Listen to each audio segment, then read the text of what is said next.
Hello दोस्तों, नमस्ते भाई। कैसे हैं बच्चों आप सभी लोग? स्टूडेंट्स कैसे हैं? हैं जी?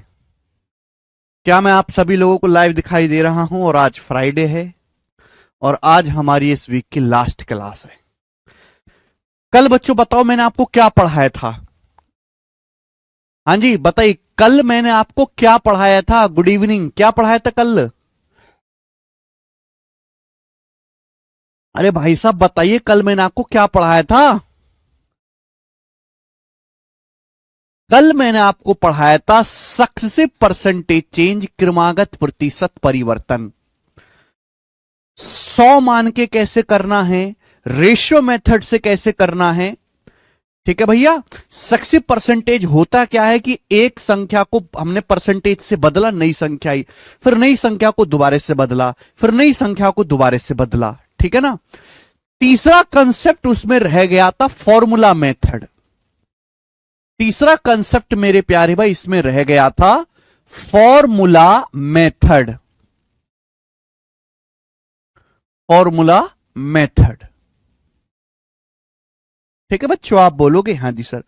हमने आपको यह बताया था कि अगर किसी संख्या को पहले x%, अगर किसी संख्या को पहले x%, फिर y% चेंज किया जाए सक्सेसफुली। पहले x% चेंज किया, फिर y% चेंज किया, तो x% और y% का जो नेट इफेक्टिव होता है, ये मैंने कल प्रूफ भी करके बताया था।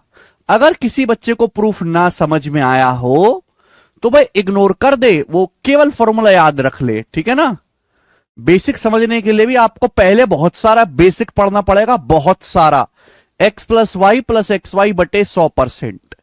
बात क्लियर है? आप बोलोगे हाँ जी सर बिल्कुल सही। ठीक है ना।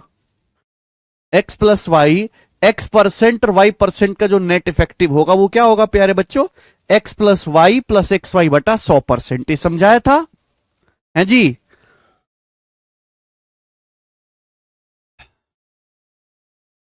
क्या हुआ जी?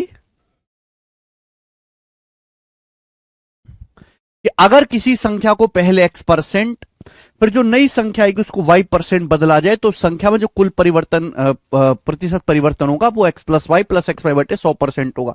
एग्जाम्पल के लिए मेरे प्यारे भाई, एग्जाम्पल के लिए बच्चों मैं आपसे यह पूछता हूं कि हमने किसी संख्या को पहले 13%, फिर 19% बढ़ाया। पहले 13% बढ़ाया मेरे दोस्तों, फिर मैंने 19% बढ़ाया, तो संख्या में कुल कितना प्रतिशत परिवर्तन होगा? जल्दी से जवाब दीजिए। हमने एक संख्या को पहले 13% बढ़ाया, फिर 19% बढ़ाया, तो आप मुझे बताओ उस संख्या में कुल कितना प्रतिशत परिवर्तन होगा? जल्दी से। यानी कि 13 और 19 का सक्सेसिव क्या होगा, ये सवाल है, बताइए। करो। अरे बेटे क्वेश्चन तो तभी करवाओगे ना जब कंसेप्ट पूरा पढ़ लोगे। अभी कंसेप्ट कहां पूरा पढ़ लिया? मैंने बोला कि हमने एक संख्या को पहले 13% बढ़ाया, फिर नई प्राप्त संख्या को 19% बढ़ाया, तो बताओ उस संख्या में कुल कितने प्रतिशत की वृद्धि होगी? ध्यान से सुनिएगा मेरे प्यारे बच्चों, सभी स्टूडेंट प्यार से ढंग से सुनिएगा।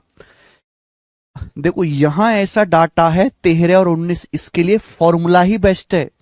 बच्चे कहने लगे सर इसको जानने की जरूरत क्या, हम क्या इसको रेशियो से नहीं कर सकते? अगर कोई बच्चा ये कहने लगे सर इसकी जानने की जरूरत क्या, हम आपने रेशियो सिखा दिया, हम रेशियो से ही कर लेंगे। अगर आप बेटे 13% बढ़ाओगे, रेशियो से करोगे तो बहुत ज्यादा कैलकुलेटिव है। किसी संख्या को 13% बढ़ाओगे तो संख्या 100 से 113 हो जाएगी। 19% बढ़ाओगे तो संख्या 100 से 119 हो जाएगी। फिर इनकी गुणा करनी है, तो 113 और 119 की गुणा कितना मुश्किल काम है। तो यहां अगर आप इस सवाल को रेशियो से करोगे तो कैलकुलेशन और बढ़ जाएगी। क्यों? क्योंकि यहां पे इनकी फ्रैक्शन बहुत बड़ी बड़ी बनेंगी। यहां 13 और 19% की फ्रैक्शन बहुत बड़ी बड़ी बनेंगी, इसलिए यहां रेशियो मेथड फायदेमंद नहीं है। यहां फॉर्मूला ही जल्दी आंसर निकाल के देगा। 13 और 19 का सक्सेसिव होगा मेरे दोस्तों 13 + 19 + 13 × 19/100। 13 + 19 + 13 × 19/100। तुरंत आ जाएगा मेरे प्यारे भाई। भाई 13 प्लस 19 कितना होता है? 13 प्लस 19 होता है 32, और 13 गुणा 19 क्या है भाई? 13 गुणा 19 आ जाएगा भाई 190 और 57, 247। 247 बटे 100 2.47। अब जब मैं इनको जोड़ूंगा तो 32 और 2 34.47%।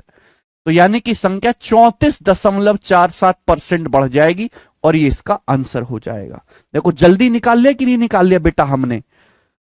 ओके, होने को ये सवाल रेशियो मेथड से भी हो जाएगा, लेकिन वहां कैलकुलेशन ज्यादा होगी। क्यों ज्यादा होगी? कि इनकी फ्रैक्शन बहुत भयानक भयानक बनेंगी। आकाश सवाल बताऊंगा ना। एक और क्वेश्चन पूछता हूं। हमने किसी संख्या को पहले 21% बढ़ाया, 21% बढ़ाया, फिर हमने संख्या को 8% घटाया, तो बताओ उस संख्या में कुल कितने प्रतिशत की वृद्धि होगी? बताइए। देखो एक चीज मैं कहना चाहता हूं, अगर हम किसी संख्या को बढ़ाते हैं तो पॉजिटिव और घटाते हैं तो निगेटिव। अगर मेरे दोस्तों आपका फाइनल आंसर पॉजिटिव आया है तो यानी कि संख्या में वृद्धि हुई है। अगर आपका फाइनल आंसर निगेटिव आया है तो संख्या में कमी हुई है। हमने किसी संख्या को पहले 21% बढ़ाया, फिर 8% घटाया, तो बताओ उस संख्या में कितने प्रतिशत की वृद्धि होगी? मेरे प्यारे भाई जल्दी से जवाब दीजिएगा, कितने परसेंट का चेंज होगा? तो 21 और -8 का सक्सेसिव क्या आएगा? तो 21 और -8 का सक्सेसिव आएगा 21 - 8 -21 गुणा 8 बटे 100। क्लियर है? आप बोलोगे हां जी सर बिल्कुल सही। इतना डिटेल में इतना एग्जाम्पल देके कोई नहीं पढ़ाएगा बेटा आपको। मैं तो बिल्कुल आपको अंगूठा छाप मान के पढ़ा रहा हूं, अंगूठा छाप मान के। 21 में से 8 गया 13, 21 अट्ठे 168 बटे 100 1.68। अब 13 में से 1.68 घटाएंगे तो कितना आएगा? 11.32%। यानी कि वो संख्या 11.32% बढ़ जाएगी। फाइनल आंसर पॉजिटिव आया ना, यानी कि संख्या 11.32% बढ़ जाएगी। अगर बढ़ रही है तो प्लस, अगर बढ़ा रहे हैं तो प्लस और घटा रहे हैं तो माइनस। अभी बता रहे उमंग जी, लास्ट एग्जांपल हम आपसे पूछते हैं। हमने किसी संख्या को पहले 10% घटाया, हमने किसी संख्या को पहले 10% घटाया, फिर नई प्राप्त संख्या को 27% घटाया, तो बताओ उस संख्या में कितने प्रतिशत की कमी होगी? हमने किसी संख्या को पहले 10% घटाया, फिर 27% घटाया, तो बताओ उस संख्या में कुल कितने प्रतिशत की कमी होगी? चूंकि हम घटा रहे हैं, ये माइनस क्या है? परसेंटेज माइनस में थोड़ना होते, माइनस साइन केवल इसलिए लगाया जा रहा है कि हम संख्या को घटा रहे हैं। हमने संख्या को 10% घटाया, फिर 27% घटाया, तो बताओ उस संख्या में कितने परसेंट की कमी होगी? तो हमें -10 और -27 का सक्सेसिव निकालना है। x की जगह -10 रख दो, y की जगह -27 रख दो। -10 -27। आपको यह बात पता होनी चाहिए कि -10 की जब -27 में गुणा होगी तो प्लस हो जाएगा, माइनस की जब माइनस में गुणा होगी तो प्लस हो जाएगा। आप बोलोगे हां जी सर बटे 100। किसी बच्चे को कोई समस्या? आप बोलोगे नहीं सर कोई भी समस्या इसमें नहीं है। तो बताओ 0 से 0 कट गया, -10 -27 -37 और प्लस 2.7। -37 और 2.7 करेंगे तो कितना आएगा? माइनस का 34.3%। फाइनली आंसर जो आया माइनस आया है, फाइनल आंसर जो आया है माइनस आ रहा है। यानी कि मेरे दोस्तों वो संख्या 34.3% कम हो जाएगी पहले से। संख्या 34.3% पहले से कम हो जाएगी। मुझे लगता है मेरे भाइयों को ये कंसेप्ट एकदम अच्छी तरीके से समझ में आ गया है। आगे चलते हैं दोस्तों अगले कंसेप्ट की तरफ। ध्यान से सुनिएगा, जो आपके मन में डाउट है वो लिए जाएंगे। पहले एक सीक्वेंस में पढ़ो। आप सीधे पेड़ की चोटी पे चढ़ने की बात मत करो, पहले हम एक एक एक एक जो है ब्रांच पे चढ़ेंगे। ध्यान सुनेगा, फॉर्मूला ही सबसे आसान पड़ेगा यहां पर। चलिए मेरे प्यारे भाई ध्यान से सुनेगा, अगर हम किसी संख्या को पहले x% बढ़ाएं, फिर प्राप्त नई संख्या को x% घटाएं तो बताओ उस संख्या में कितने परसेंट की कमी होगी। x% और -x% का net effective percentage change x% और -x% का नेट इफेक्टिव परसेंटेज चेंज क्या होगा मेरे प्यारे भाई। सीधा याद रखिएगा मेरे दोस्तों, हमने एक संख्या को पहले x% बढ़ाया, फिर प्राप्त नई संख्या को x% घटाया, तो बताओ उस संख्या में कुल कितने प्रतिशत की परिवर्तन आएगा। यानी कि +x और -x का सक्सेसिव क्या होता है। देखो, चाहे आप पहले x% बढ़ा लो फिर बाद में x% घटा लो, या पहले x% घटा लो बाद में x% बढ़ा लो, कोई भी फर्क नहीं पड़ेगा मेरे प्यारे भाई। x और -x का सक्सेसिव होगा फॉर्मूले से x -x plus x into -x बटे 100। यही आएगा। आप बोलोगे हाँ जी सर यही आएगा। x और -x का सक्सेसिव फॉर्मूला ये है। आप ध्यान से देखेंगे तो x से ये x कट जाएगा, x गुणा x -x², x गुणा x आएगा -x² बटा 100%। क्लियर है। आप बोलोगे हाँ जी सर, यानी कि कंसेप्ट एकदम क्लियर हो गया। अगर आप किसी संख्या को x% बढ़ाओगे फिर x% घटाओगे लगातार, तो वो संख्या पहले से x² बटे 100% हमेशा कम हो जाएगी। वो संख्या पहले से और x² बटे 100% कम हो जाएगी। सीधा ध्यान रखिएगा।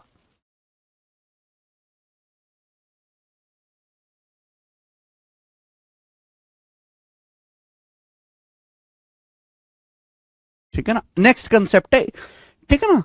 अगर आप किसी संख्या को पहले x% घटाओगे फिर x% बढ़ाओगे तो वो संख्या पहले से x² अपॉन 100% कम हो जाएगी। नेट चेंज जो आएगा वो x² बटा 100% डिक्रीज होगा।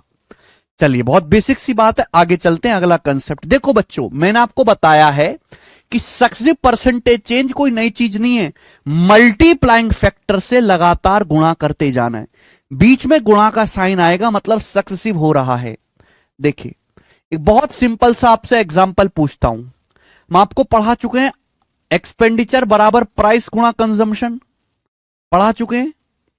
हम स्टूडेंट आपको पढ़ा चुके हैं कि खर्चा बराबर कीमत गुणा खपत, खर्चा बराबर कीमत गुणा खपत, खर्चा बराबर कीमत गुणा खपत। हम आपसे कहते हैं कि एक वस्तु का प्राइस 14% बढ़ जाता है। हम आपसे कहते हैं कि एक वस्तु का प्राइस 14% बढ़ जाता है। एक वस्तु का प्राइस 14% बढ़ जाता है, 14%। क्लियर है। और उसकी जो खपत है, एक वस्तु का प्राइस 14% बढ़ जाता है और उसकी खपत मेरे दोस्तों 9% कम हो जाती है। खपत 9% कम हो जाते, वस्तु का प्राइस 14% बढ़ जाता है, उसकी खपत 9% कम हो जाती है। तो सवाल है वस्तु पर होने वाले खर्चे में, वस्तु पर होने वाले खर्चे में कितने प्रतिशत का परिवर्तन होगा। वस्तु पर होने वाले खर्चे में कितने प्रतिशत का परिवर्तन होगा, यह सवाल है। खर्चा बराबर कीमत गुणा उपभोग। एक वस्तु का प्राइस 14% बढ़ जाता है, एक्सपेंडिचर बराबर प्राइस गुणा कंजम्पशन, उसकी खपत 9% कम हो जाती है। तो वस्तु पर होने वाले खर्चे में कितने प्रतिशत की वृद्धि या कमी होगी। बेटे, कीमत 14% बढ़ गई, खपत 9% कम हो गई, बीच में मल्टीप्लाई का साइन आ रहा है, बीच में मोटा मोटा मल्टीप्लाई दिख रहा है। और जहां बीच में बेटे आपको मल्टीप्लाई दिखेगा, जहां बीच में मल्टीप्लाई दिखेगा वहां क्या लगेगा, सक्सेसिव। देखो, पहले मैंने आपको यह सिखाया था, ऐसा सवाल मैं पहले करवा चुका हूं कि प्राइस में चेंज दिया है, कंजम्पशन में चेंज दिया है, एक्सपेंडिचर में चेंज पूछा है, तो प्राइस के रेशियो की कंजम्पशन के रेशियो की गुणा कर दीजिए, एक्सपेंडिचर का रेशियो आ जाएगा। लेकिन बिना रेशियो के सवाल किया जा सकता है, बीच में मल्टीप्लाई का साइन आ रहा है, यानी कि सक्सेसिव। मुझे 14 और -9 का सक्सेसिव निकालना है, तो खर्चा कितना हो जाएगा, 14 - 9 -14 गुणा 9 बटे 100। 14 - 9 -14 गुणा 9 बटे 100। आप बोलोगे हाँ जी सर, तो 14 में से 9 गया जी 5 और 14 निम्मा 126 बटे 100 1.26। तो 5 में से 1.26 घटाएंगे तो 3.74, यानी कि वस्तु पर होने वाला जो खर्च है 3.74% बढ़ जाएगा। यह आंसर है। खत्म 1 सेकंड में। अरे आकाश जी, एक्सपेंडिचर बराबर प्राइस गुणा कंजम्पशन कंसेप्ट नहीं है यार, कैसे बालक हो, कंसेप्ट है ये।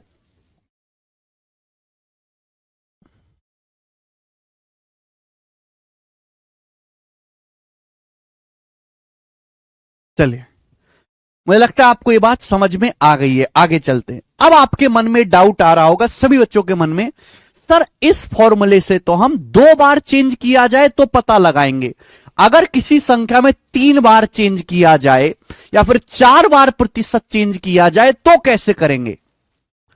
आप ये कह रहे हो ना कि सर इस तरीके से तो हम किसी संख्या में, सॉरी, 2 बार चेंज किया जाए तो पता लगाएंगे, अगर किसी संख्या को सर 3 बार चेंज किया जाए या 4 बार किया जाए तो कैसे करेंगे। एग्जाम्पल के लिए आपके सामने लेते हैं एग्जाम्पल कि हमने किसी संख्या को पहले 10% बढ़ाया,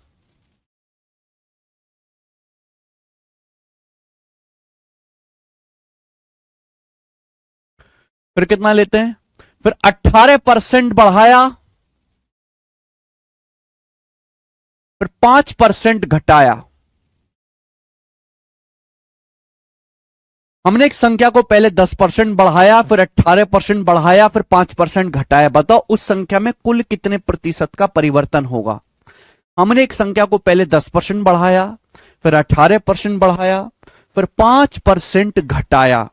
तो आप मुझे यह बताओ कि उस संख्या में कुल कितने प्रतिशत का परिवर्तन होगा। बताइए, हमने एक संख्या को पहले 10% बढ़ाया, फिर 18% बढ़ाया, फिर 5% घटाया, उस संख्या में कुल कितना प्रतिशत परिवर्तन होगा। कोई दिक्कत नहीं बेटे, यहां फॉर्मूला 1 बार ना लगा के फॉर्मूला 2 बार लगाना पड़ेगा। आप कहोगे सर कैसे, ही बताओ 10 और 18 का सक्सेसिव क्या होता है। आप मुझे बताओ कि 10 और 18 का सक्सेसिव क्या होता है। 10 और 18 का सक्सेसिव क्या होता है, तो आप जानते कि 10 + 18 + 10 गुणा 18 बटा 100, 10 + 18 + 10 गुणा 18 बटे 100, यानी कि 28 + 1.8 29.8%। 10 और 18 का सक्सेसिव क्या होता है, 29.8%। क्लियर है, आप बोलोगे हाँ जी सर। फिर हमने 5% घटाया, 29.8 और -5 का सक्सेसिव निकाल लो। अब 29.8 और -5 का सक्सेसिव निकाल लो। 29.8 और -5 का सक्सेसिव निकालो, नहीं निकाल सकते। 29.8 -5 -29.8 गुणा 5/100। अभी तो आप स्लो हो, लेकिन जैसे जैसे आप मेरे दोस्तों प्रैक्टिस करोगे आपकी स्पीड फास्ट होती जाएगी कैलकुलेशन की। 29.8 -5 -29.8 गुणा 5/100 बोलो। तो बेटा यहां पे दो दो को कंबाइंड करके कर लेंगे हम, दो को कंबाइंड करके कर लेंगे।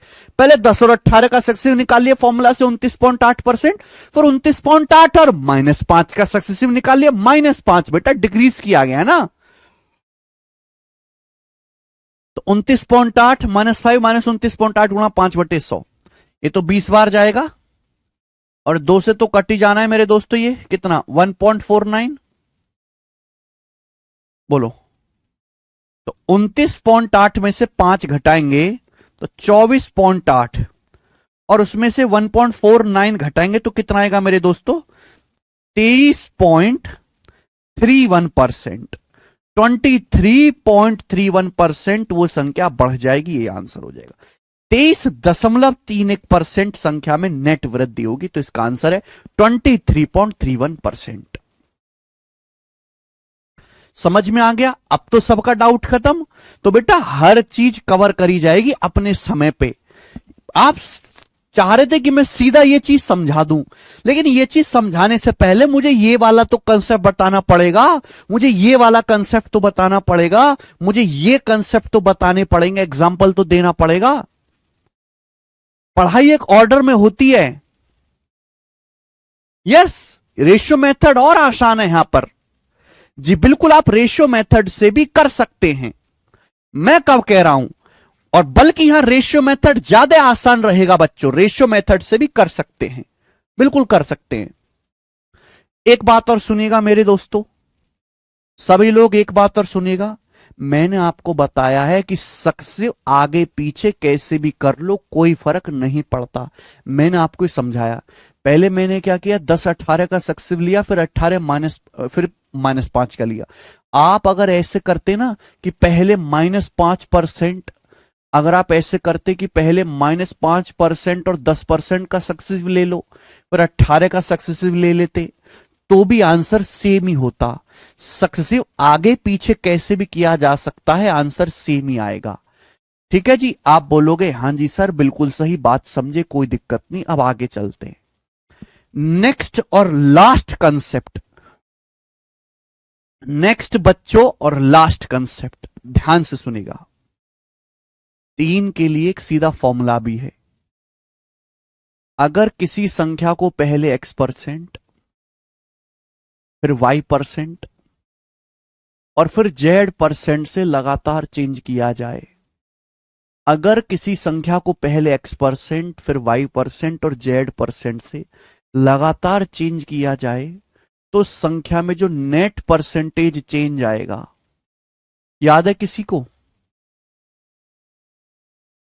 अगर किसी संख्या को पहले x%, फिर y%, फिर z% से लगातार सक्सेसिवली चेंज किया जाए, तो संख्या में जो नेट परसेंटेज चेंज आएगा क्या है?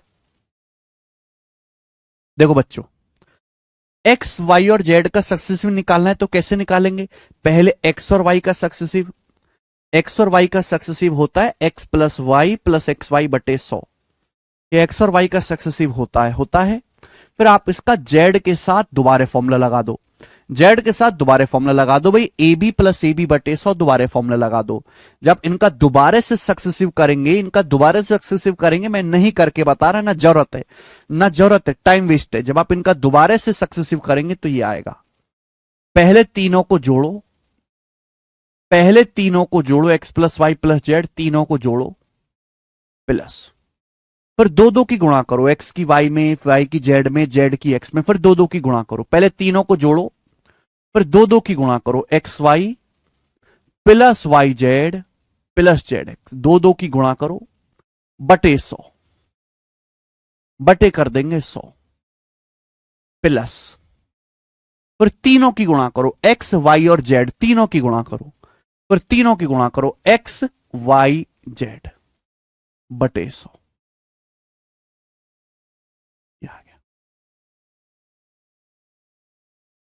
परसेंट। बहुत मुश्किल नहीं है, इसको ध्यान रखना, बहुत आसान है। अभी आप पहली बार पढ़ रहे हैं तो आपको मुश्किल लग रहा होगा, अलग सा लग रहा होगा, लेकिन एक बार आप इस चीज को समझ गए और आप ये कतई ना समझे कि हम परसेंटेज पढ़ रहे हैं। परसेंटेज तो कब का खत्म हो लिया। परसेंटेज में बस एक चीज बची है, इलेक्शन, वो तो कब का खत्म हो गया परसेंटेज। हम तो आगे के चैप्टर्स का बेस तैयार कर रहे हैं। अगर जेड निगेटिव है तो माइनस रख देना है, बस बात खत्म। ठीक है भाइयों, x% y% और z% का जो नेट परसेंटेज चेंज होता है, पहले तीनों को जोड़ो, x y z तीनों को जोड़ो प्लस, फिर 2-2 की गुणा करो, x की y में, y की z में, z की x में, 2-2 की गुणा करके जोड़ना है, फिर बटे 100 प्लस, फिर तीनों की गुणा करो, x y z बटे क्या करना है, सॉरी बटे 10,000, बटे 10,000 आएगा, सॉरी तीनों की गुणा करो बटे 10,000 परसेंटेज, बटे 10,000। ये कंसेप्ट है मेरे प्यारे भाई, कॉपी में उतार लीजिए। ये कंसेप्ट परसेंटेज से ज्यादा है CI कंपाउंड इंटरेस्ट चैप्टर में इस्तेमाल होगा। पूरा कंपाउंड इंटरेस्ट चलेगा ही इसी कंसेप्ट पे जो आपके सामने बोर्ड पर है, आधा कंपाउंड इंटरेस्ट इसी कंसेप्ट पे चलता है। ठीक है ना। अगर किसी बच्चे ने बात ढंग से नहीं समझी तो ये समझो कि वो पूरे कंपाउंड इंटरेस्ट चैप्टर में परेशान रहेगा। और एक बात मैं फिर से बता दे रहा हूं, जब मैं आपको कंपाउंड इंटरेस्ट चक्रवृद्धि ब्याज पढ़ाऊंगा, ये प्रॉफिट लॉस में भी आता है, जब मैं प्रॉफिट लॉस पढ़ाऊंगा तो वहां ये चीज दोबारा नहीं समझाऊंगा, क्योंकि एक बार मैंने बहुत टाइम लेके, बहुत धीरे धीरे, बहुत मेहनत से पढ़ा दिया। मेरा पर्पज वो ये नहीं कि यहां जल्दी जल्दी 5 मिनट पढ़ाऊं, फिर वहां जल्दी जल्दी 10 मिनट पढ़ाऊं ना, मैंने एक बार में 1 घंटे का टाइम लेकर तक पढ़ा दिया। अरे तीनों अगर सेम हो तो बिट्टू जी तीनों सेम रख दो, क्या दिक्कत है?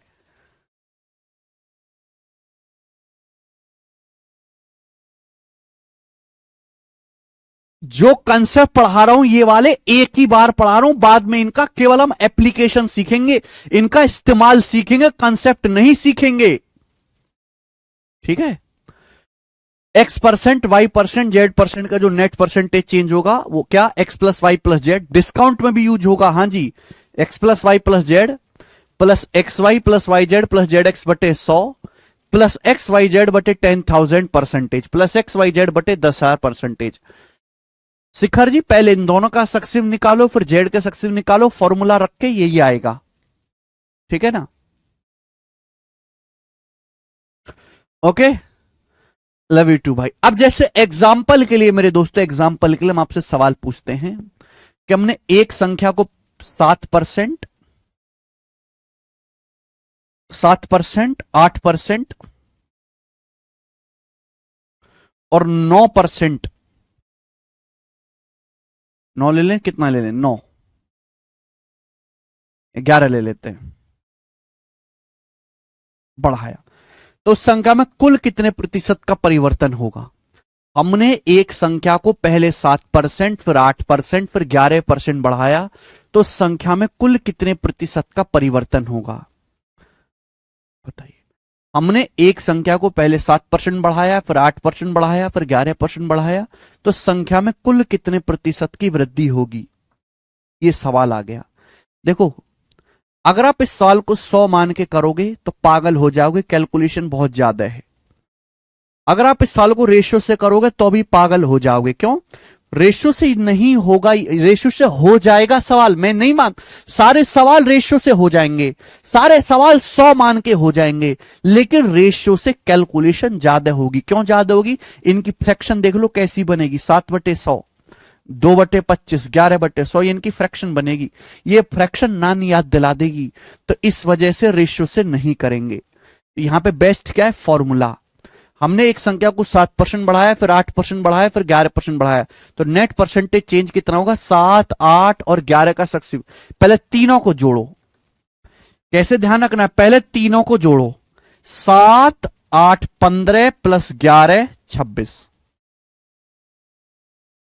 7, 8, 15 प्लस 11, 26, फिर दो दो की गुणा बटे 100, फिर दो दो की गुणा करो, 7 8 56, 7 8 56 प्लस 11 8 88, 56 और 88 कितना होता है मेरे दोस्तों?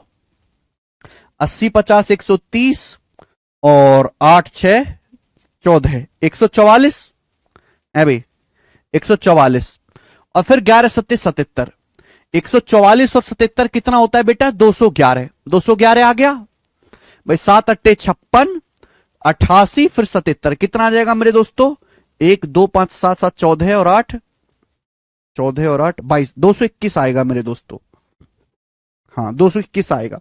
221/100, दो दो की गुणा करा, 7 8 56 प्लस 88 प्लस 77, 221, 221/100, 2.21, फिर तीनों की गुणा,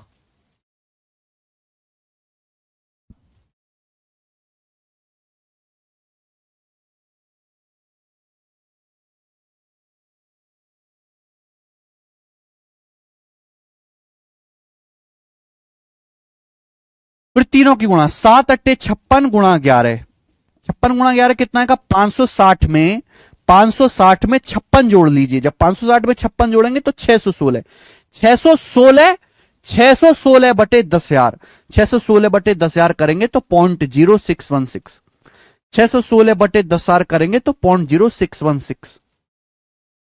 ठीक है बेटा? देखो ये जो वैल्यू आती है ना, ये जो वैल्यू आती है, ये वैल्यू इतनी छोटी होती है ये वाली कि इसे इग्नोर किया जा सकता है। आपको एग्जैक्ट आंसर नहीं निकालना होगा ऐसे सवालों का, आपके सामने तो ऑप्शंस होंगे, और जब मेरे सामने ऑप्शंस होंगे तो मैं अप्रोक्स कैलकुलेशन करूंगा।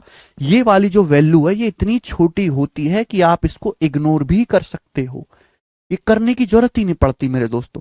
616/10,000 करेंगे तो 0.0616, तो जब मैं इनको जोड़ूंगा तो कितना आएगा मेरे दोस्तों? ये आएगा 26 2 28 और 21 6 27, तो 28.2716% इस सवाल का आंसर आएगा। 28.2716%। क्लियर है? यानी कि अगर आप किसी संख्या को 7%, 8%, 11% बढ़ाओगे तो संख्या में कुल अप्रोक्स 28.27% की वृद्धि होगी। ये उत्तर आ जाएगा। मुझे लगता है सभी को बात समझ में आ गई है। भाई अगर कोई संख्या घटाई जा रही है तो उसकी जगह माइनस लिख देना है। 2.2 भैया इन तीनों की दो दो की गुणा करा, दो दो की गुणा करके जोड़ा, फिर 100 से भाग दे। ये देखो, दो दो की गुणा करो, गुणा करके जोड़ो। 7 अट्टे 56, 56 में 88 जोड़ूंगा 144, 144 में 11 सत्ते 77 जोड़ूंगा 221, 221 बटे 100 2.21।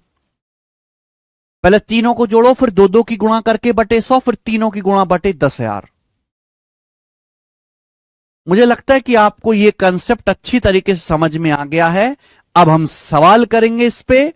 ये मैंने आपको सारे कंसेप्ट बहुत डिटेल में, है ना, बहुत प्यार से धीरे धीरे समझाए। क्वेश्चन आएगा। सवाल नंबर 74 करिए। प्रीवियस सर के सवाल बनाओ।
बोला एक संख्या में पहले 5% की वृद्धि हुई, फिर उसमें 15% की और वृद्धि हुई, तो मूल संख्या में कुल मिलाकर कितनी। पहले एक संख्या को 5% बढ़ाया, फिर जो संख्या है उसको 15% बढ़ाया, तो संख्या में कुल कितनी वृद्धि हुई। अब यहां रेशियो से भी हो जाएगा, पर जरूरत क्या रेशियो की।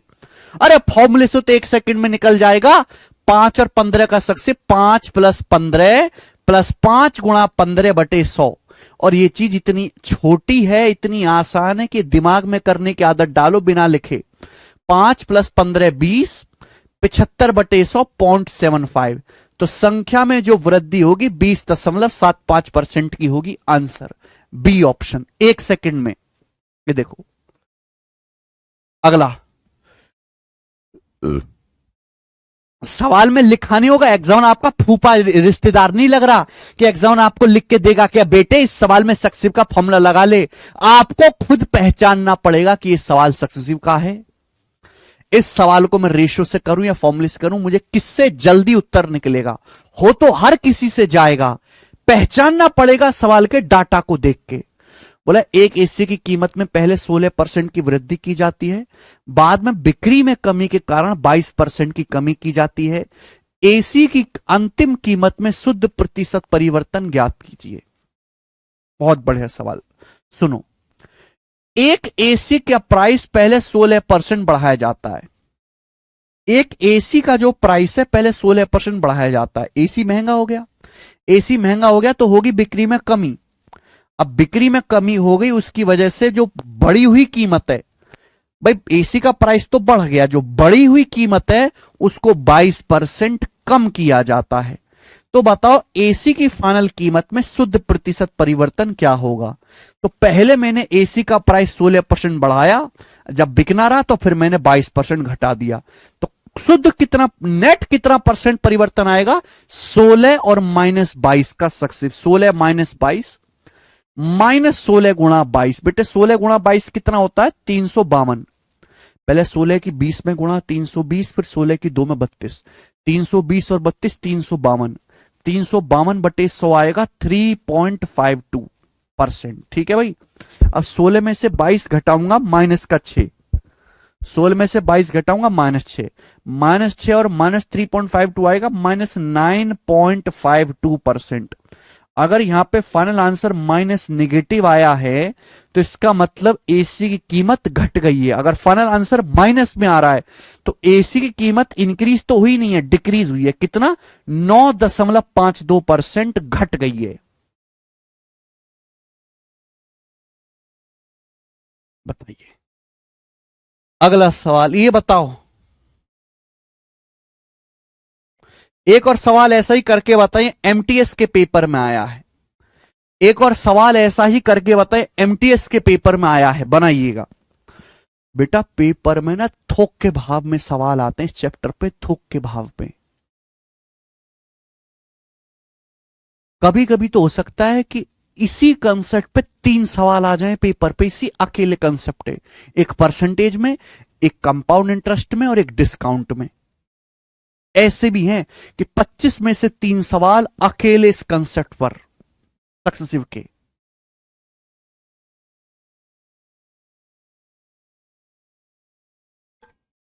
बहुत तरह की लैंग्वेज के सवाल बनते हैं, अलग अलग सवाल बनते हैं। एक बिस्तर का प्राइस पहले 32% बढ़ाया जाता है, बाद में बिक्री कम हो रही है तो बिक्री में कमी के कारण 20% कम किया जाता है। बिस्तर के फाइनल प्राइस में कितना परसेंट परिवर्तन आएगा, 32 और -20 का सक्सेस 12 -6.4। दिमाग में कर सकता हूं, 12 -6.4, 5.6% इंक्रीज, बात खत्म। इतना तेज है दिमाग, ठीक है भैया, कि आपको लिखना नहीं है। दिल्ली पुलिस कांस्टेबल का मैं तो लेटेस्ट ले रहा हूं बेटे सवाल, लेटेस्ट करो। अलग अलग लैंग्वेज के सवाल, ठीक है ना, जिससे कि आपकी बुद्धि डेवलप हो कि हाँ भाई ऐसे सक्सेस करने हैं। वर्ष 2001 में कारखाने का प्रोडक्शन 30% कम हो गया। वर्ष 2001 में कारखाने का प्रोडक्शन 30% कम हो गया। कम होने का मतलब माइनस, घट गया। लेकिन 2002 में प्रोडक्शन 25% बढ़ गया। बढ़ गया मतलब पॉजिटिव, इंक्रीज हो गया। इन 2 वर्षों में उत्पादन में परिणामी परिवर्तन ज्ञात करो। इन 2 वर्षों के दौरान प्रोडक्शन में कितना रिजल्टिंग परसेंटेज चेंज आया है, यह आपको बताना है। पहले प्रोडक्शन 30% कम हुआ, अगले साल 25% बढ़ गया, तो 2 सालों में नेट चेंज कितना है, -30 और 25 का सक्सेसिव। -30 + 25 -5, -30 × 25 750/100, 750/100 7.5। तो माइनस का 12.5 आएगा। -12.5 मतलब 12.5% घट जाएगा। आंसर क्या आ गया, बी ऑप्शन। कितने प्यारे प्यारे बालक उड़ उड़ के कर रहे हैं। मैंने अलग अलग एग्जाम के सवाल लिए हैं। नेक्स्ट एसएससी जीडी 2023 का सवाल करेंगे। बोला है नीता की सैलरी में पहले 13% की वृद्धि हुई, फिर 13% कमी हुई। उसकी सैलरी में कितना परिवर्तन हुआ, मैंने भी समझाया कि x% और -x% का सक्सेसिव होता है x² / 100% डिक्रीज। भाई नीता की सैलरी पहले 13% बढ़ी, फिर बाद में 13% कम कर दी गई। तो कितना चेंज हुआ, ऐसे सालों में हमेशा डिक्रीज होगा, इंक्रीज तो कभी होगा ही नहीं। कितना डिक्रीज होगा, 13² / 100, यानी कि 169/100। तो 1.69% डिक्रीज होगा। ये 16.9 है, ये नहीं आएगा। आंसर आएगा डी ऑप्शन, 1.69% डिक्रीज हो जाएगा। आगे सवाल एमटीएस का बताएं, जल्दी से करो। एसएससी एमटीएस 2023 बनाएं।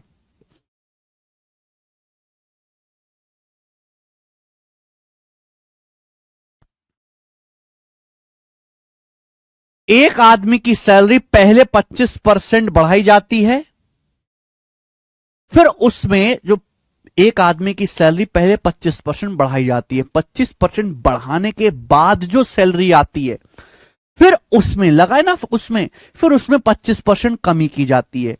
नई आय पुरानी का कितना परसेंट है? खेल कर दिए बेटा, सवाल में पूछा नई आय पुरानी का कितना परसेंट है। अगर आप सैलरी को पहले 25% बढ़ाओ फिर 25% घटाओ तो सैलरी में 25 स्क्वायर बटे 100, आदमी की सैलरी में 25 स्क्वायर बटा 100 यानी कि 6.25% की कमी होगी। 625/100 6.25% की सैलरी में कमी होगी। लेकिन ये नहीं पूछा, बोला नई सैलरी पुरानी का कितना परसेंट है। इसका मतलब यह है कि अगर आदमी की पहले सैलरी 100 थी ना, तो सैलरी 100 से 6.25 कम हो गई। अब 100 में से 6.25 घटाओगे तो कितना आएगा? 93.75 आएगा। यानी कि अगर पहले सैलरी 100 थी तो 100 से 6.25 कम होके कितनी रहेगी? 93.75। 93.75 यानी कि 100 से 93.75 हो गई तो कितना? अब जो सैलरी है वो पुरानी का 93.75% है। बेटे 3/4 को ही तो 0.75 कहते हैं। तो नई जो सैलरी है वो पुरानी का 93/3/4% है। कितना प्यारा सवाल बनाया है। नेक्स्ट बनाओ।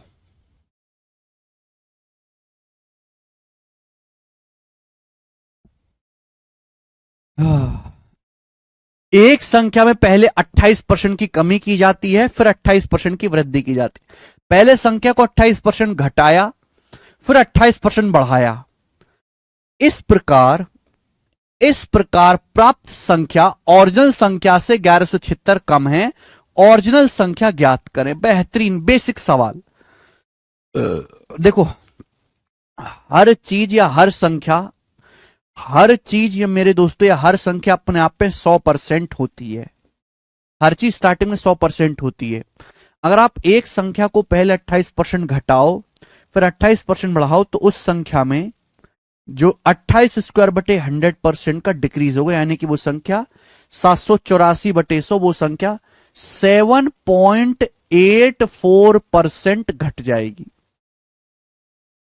कितनी घट जाएगी? 7.84% घट जाएगी। जबकि सवाल के अनुसार जो संख्या है वो ओरिजिनल संख्या से कितनी घटी है? 1176। तो ये बराबर होना चाहिए। भाई संख्या कितनी घट जाएगी? पहले से 28 का स्क्वायर 784 होता है, 7.84% घट जाएगी। जबकि संख्या घटी कितनी है? 1176। तो 7.84% की वैल्यू 1176 है। आपसे ओरिजिनल संख्या पूछी है, 100% की वैल्यू आपसे पूछी गई है मेरे दोस्तों, 100% की। तो देखिए दशमलव से यहां पे 2 जीरो जाएगा। किससे कट रहा है मेरे दोस्तों?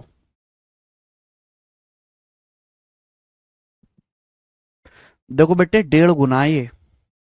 14,000 बता रहे हैं, कुछ 16,000 बता रहे हैं। 784, देखो 28 से तो कट ही रहा है मेरे दोस्तों। 28 से काट लेते हैं 28 बार, माना पर 28 चौका 112 है भाई, और 28 दूनी 56, 4200। 14 दूनी 28, 14 तिया 42, यानी कि 2% की वैल्यू 300 है, 150 गुना। 2% की वैल्यू 300 है, 150 गुना है। 150 टाइम्स है 150 गुना। 150 टाइम्स है तो 100% की वैल्यू भी 150 गुना होगी। 100% की वैल्यू भी 150 गुना होगी, 15,000। तो ओरिजिनल संख्या 15,000 है। यही इसका आंसर है। आगे चलेंगे। नेक्स्ट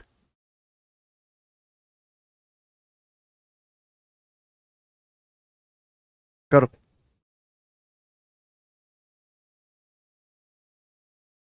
जल्दी से करेंगे बच्चे। इस सवाल का क्या आंसर है? फटाफट मुझे करके बताओ।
हाँ जी, कर लिया, कोनो प्रॉब्लम ना ही है सवाल में। देखो, एक संख्या में पहले 15% की वृद्धि होती है, फिर 15% की कमी होती है, तो इसका परिणाम 782 होगा।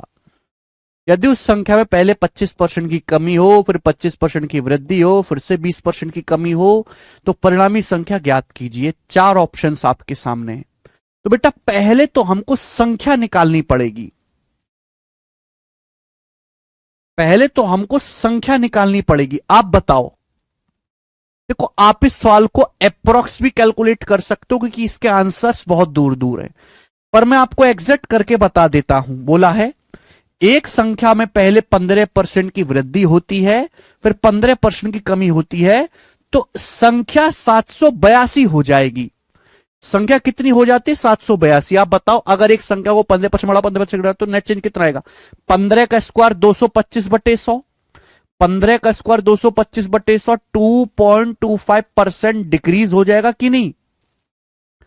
अगर किसी संख्या को पहले 15% बढ़ाओ, फिर 15% घटाओ, तो संख्या 15 का स्क्वायर 225/100, 2.25% डिक्रीज हो जाएगी। 2.25% कितना होता है? 2 + 0.25% होता है 1/4, यानी कि 9/4%। संख्या 9/4% डिक्रीज हो जाएगी। परसेंट का मतलब 1/100, परसेंट का मतलब 1/100, यानी कि ये हो जाएगा 9/400, यानी कि संख्या 9/400 डिक्रीज हो जाएगी। इसका मतलब ये है मेरे प्यारे भाई, इसका मतलब ये है कि अगर संख्या पहले 400 थी, अगर संख्या पहले ओरिजिनल संख्या 400 थी, तो 400 से 9 कम हो जाएगी। 400 से 9 कम हो जाएगी, यानी कि कितना? 391 हो जाएगी संख्या, है ना? जबकि संख्या हो कितनी जाती है? 782 दुगुना, दुगुना, यानी कि पहले भी संख्या जो है 400 का दुगुना 800 रही होगी, तो ओरिजिनल संख्या 800। देखो यहां पे टिपिकल थी ना परसेंटेज, इसलिए मैंने फ्रैक्शन में कन्वर्ट कर लिया, फ्रैक्शन से जल्दी निकल गई। तो यानी कि संख्या मेरे दोस्तों 800 थी, ओरिजिनल संख्या जो वो 800 है। अगर 800 को पहले 15% बढ़ाऊं, फिर 15% घटाऊं, तो मेरे दोस्तों ये आएगा। आप यहां रेशियो भी लगा सकते थे। 7.84 कैसे हुआ वैल्यू? उसकी वैल्यू तो 92.1। बेटा आकाश, बिल्कुल सड़ी हुई बुद्धि है तुम्हारी। मूल संख्या से 1176 कम है बेटा, यहां पे कम चेंज दे रखा है, नई संख्या नहीं दे रखी, यानी कि ओरिजिनल संख्या आ गई 800। ये बात आप रेशो से भी निकाल सकते थे, लेकिन सवाल इसके आगे है। बोला यह गया है यदि उस संख्या को पहले 25% कम किया जाए, फिर 25% बढ़ाया जाए, फिर 20% कम किया जाए, तो परिणामी संख्या क्या होगी? बेटे यदि उस संख्या को पहले 25% कम किया जाए, 25% मतलब 1/4, अगर संख्या को 1/4 कम करोगे तो संख्या खुद का कितना रह जाएगी? 3/4। फिर 25% बढ़ाया जाए, 25% मतलब 1/4, अगर संख्या को 1/4 बढ़ाओगे तो संख्या कितनी हो जाएगी? खुद का 5/4 गुना, मल्टीप्लाइंग फैक्टर से गुणा करते जाओ। फिर 20% कम किया जाए, 20% कितना होता है बेटा? 1/5। फिर 20% कम किया जाए, 1/5, 1/5 कम करोगे तो संख्या कितनी हो जाएगी? 4/5। मल्टीप्लाइंग फैक्टर से लगातार गुणा करते जाते हैं, है भाई। पहले 25% कम किया, फिर 25% बढ़ाया, फिर 20% कम किया, मल्टीप्लाइंग फैक्टर से लगातार गुणा करी, कट गया 4 से 4, 5 से 5, 800/4 200, 600। इस सवाल का आंसर आ गया 600। डी ऑप्शन सही है। ये हो गया।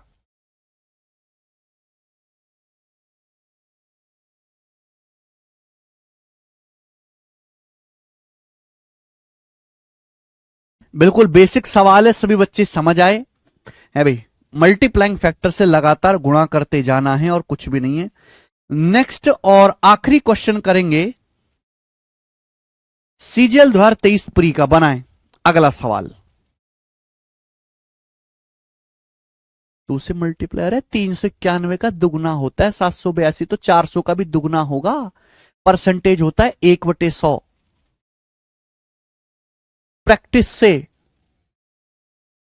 प्रीतम कनौजिया, प्रैक्टिस से जितना आप प्रैक्टिस करोगे उतना खोपड़ी खुलेगी। 391 का दुगुना 782 है, 400 का दुगुना 800। 400 कैसे हुई?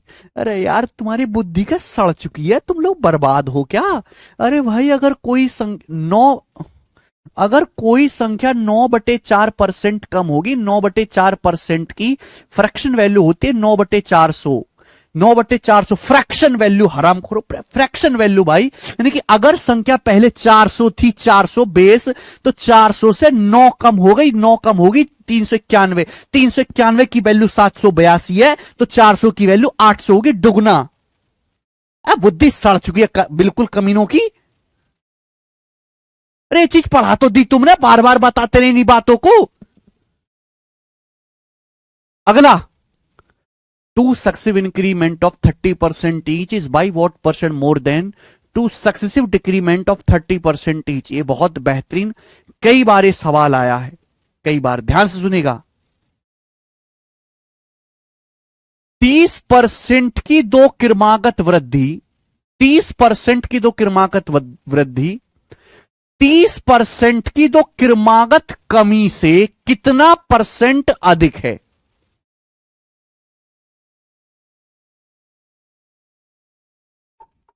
30% की दो क्रमागत वृद्धि प्रत्येक 30% की दो क्रमागत कमी से कितना परसेंट अधिक है? आप बताओ। अगर 30% की दो लगातार वृद्धि की जाए, 30% का सक्सेसिव इंक्रीमेंट किया जाए तो कितना आएगा? बस 30% का two successive decrement of 30% each. 30% का दो बार सक्सेसिव इंक्रीमेंट किया जाए तो कितना आएगा? 69%। 69% आएगा। आप बोलोगे हाँ जी सर। बोला 30% की दो सक्सेसिव इंक्रीमेंट 30% के दो सक्सेसिव डिक्रीमेंट से कितना परसेंट ज्यादा है? 30 का सक्सेसिव डिक्रीमेंट कितना होगा? -30 का सक्सेसिव क्या आएगा? -30 और -30 का सक्सेसिव आएगा बेटे, यह आ जाएगा -60 + 9 -51%, -51% आएगा। 30% की दो क्रमिक वृद्धि 69% के बराबर होती है। 30% की दो सक्सेसिव कमी 51% कमी के बराबर होती है। अगर किसी संख्या को पहले 30% फिर दोबारा 30% घटाया जाए तो वो संख्या 51% घट जाएगी। सवाल ये है कि 30% के जो दो सक्सेसिव इंक्रीजमेंट हैं वो 30% के दो सक्सेसिव डिक्रीजमेंट से कितना परसेंट ज्यादा है? यानी कि 69% 51% से कितना ज्यादा है, यह पूछा गया है। 69% 51% से कितना परसेंट ज्यादा है? तो बताओ 51 से 69 कितना ज्यादा है? 18। 51 से 69 कितना ज्यादा है? 18। परसेंटेज में निकालना है, इंटू 100% ही आएगा मेरे प्यारे भाई। ठीक है बच्चों। 3 से जाएगा 6 बार, 3 से जाएगा 17 बार। 600 को 17 से भाग देंगे तो 17 × 51 बचेगा 9, 17 × 5 = 85। अप्रोक्स 35 पॉइंट समथिंग आएगा। एक ही ऑप्शन है डी, अप्रोक्स 35 पॉइंट समथिंग आएगा।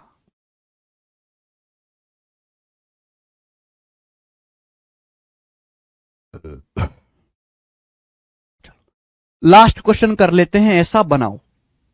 लास्ट क्वेश्चन कर लेते हैं, सीजीएल 2023 प्री का बनाइएगा।